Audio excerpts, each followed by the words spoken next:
Caribbean waters, island sun, and a little bit of rum. Turks and Caicos is an easy to reach destination if you want an incredible vacation. But with Grand Turk being the only cruise port, I see so many people miss out on the best parts of the island. The food, the music, the scenery, the culture, all incredible. But I was there to swim with and photograph humpback whales.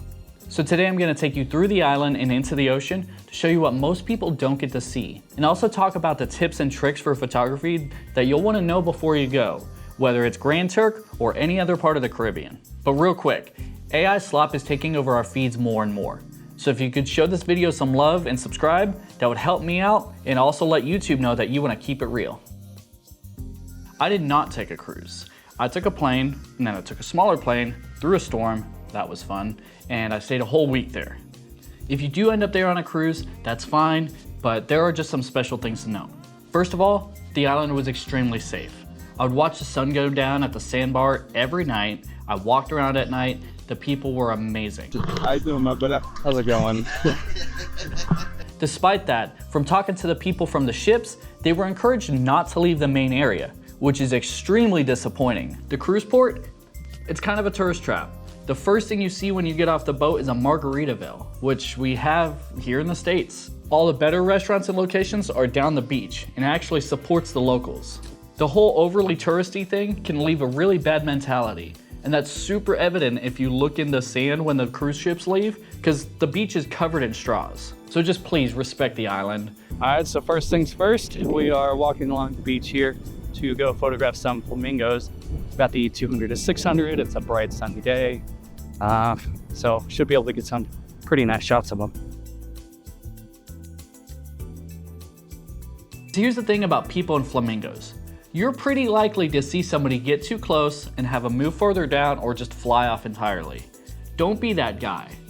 I am so proud of my photography experience with the flamingos because the thing that cut it short was the fact that they fell asleep. And that doesn't photograph really well. You're there to make memories. Don't remember it by you being a menace. But I digress. Turks and Caicos, best time to go is around mid-March. The reason is that's the peak season when all the mother whales have come to have their babies and have them start their life in shallower, safer waters before migrating back up north. If you're in Grand Turk, the group to go with is Ocean Vibes. I cannot recommend them enough. Completely ethical, always has a naturalist on board, and they put the animal first. So we get this whole boat to ourselves. We could have done a smaller boat to save on gasoline and fuel for the line, but we don't do that. We don't do that. If you want to do this and do it right, Ocean Vibes is the way to go. If you're not swimming with them and going on a typical whale watching expedition, you can go in larger groups and have a ton of great sightings. You can see them come up for air, tail slap, fin slap, and breaches.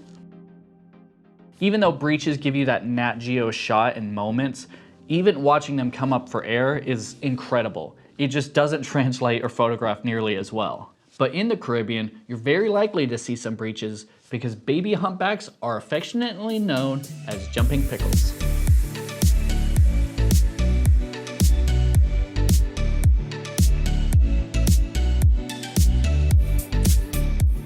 This makes for relatively easy breaching shots.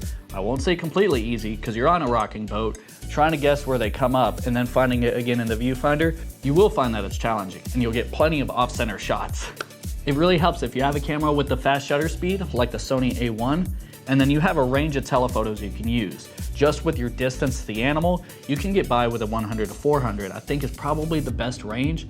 I used my 2 to 600, and then also filming in 120 and 240 frames a second to really get that nice video and slow-mo breach. But when swimming with the whales, what did I use? First of all, little GoPro. This one's just a Hero 10 with a dive case on it. Newer models are also gonna have just even better sensors and better underwater performance. If you don't have the money for an underwater rig, because that gets really pricey, you're still gonna get some great footage with this. I was shooting the photos on my camera, but filming on this, and you can see how great the quality is with just a GoPro.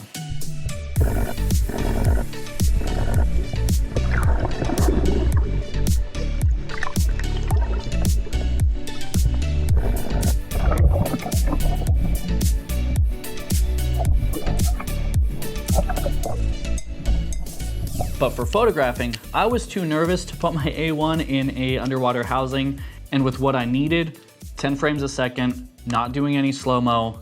The A7R3 was just perfect. That way, if anything happened, I wouldn't be nearly as devastated. The lens I used. In underwater photography, there's two main kinds, largely. You have your wide angle and then you have your macro. So wide angle is gonna be the route to go with whales. So I have the 16-35 f4. You can go 2.8, but I think with the depth of field, f4 is gonna be perfect, and this is a little more of an inexpensive lens. As far as the housing goes, I wanted something that would be neutrally buoyant. A lot of housings will be positively buoyant, and I didn't wanna wear myself out trying to manage that. So I went to Ike housing with dome port, with the weights, neutrally buoyant, because the less I focused on the gear, the more I could focus on the experience. Now these housings get expensive and they get expensive quick. So I rented mine because I'm not primarily an underwater photographer. So I use lens rentals. If you want to use my code, it'll be down below. I also ended up renting a strobe for my non-whale excursions. And I'm really excited to show you those pictures too. Now swimming with whales, you sound like a hippie very quickly because so many animals I've photographed and I could be larger or I'm on land and they're in my presence or we're in a shared presence. With humpback whales, you are fully in their presence. This baby whale swam up, took a breath, turned sideways and upside down, and was looking at me. Like I saw the eye, the whale was watching me swim. Incredible. I forgot everything else going on, all the worries in my life. So incredibly just mind-blowing. It is easily one of the top 10 experiences I've ever had in my life, and I fully recommend it to everyone. I'm kind of losing my breath just talking about it and remembering it, just getting really excited, and from talking to everyone who's done it for years, the feeling just never goes away. Each encounter was just so individual and so immersive, and not only will I never forget it, I want to do it again and again and again, and you'll be changed. When I wasn't in the water with the animals, because if they're moving too fast, if they show any sign of activity, I mean, for safety and stress reasons for the animal, you don't go in the water if it shows any of these signs. So I had the opportunity to send up my drone and watch from the sky in another amazing perspective. We saw a mother, calf, and an escort all swimming together. I watched the baby breach and just have the time of its life and got just incredible footage, and it just makes me happy watching it. If you're not experienced, don't have permission from the crew, and don't have your license, don't send up a drone.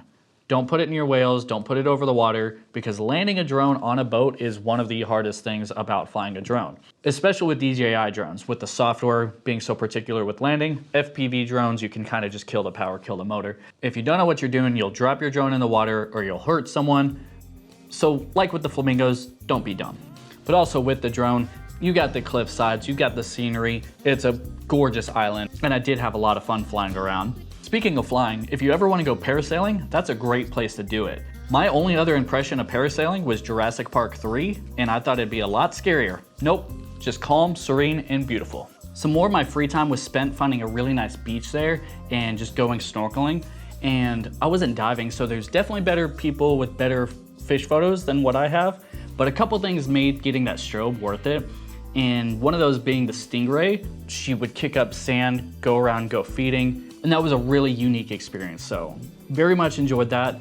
And then the other thing, just the aquascapes. On a personal memory standpoint, just being able to light things up properly and have a very unique memory of your time there. My background is just a simple aquascape photo because the memory makes me happy, and the strobe really did help with that. But it's the Caribbean. You're gonna see some ocean wildlife. You're gonna see the fish, the stingray, or my personal favorite, the upside down jellyfish, because that is my spirit animal. It's like me paying my student loans. There's a lot of effort going on, but just not a lot's happening. If you ever have a day where you just feel like you're trying so hard and nothing's getting done, just be glad you're not an upside down jellyfish.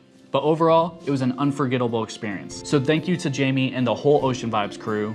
Thank you to Travis for going on this expedition with me. And thank you for everyone on the entire island with how warm and welcoming you guys were. So I appreciate you guys watching. If you have any questions, comment them down below. But until next time, I'll see you guys later.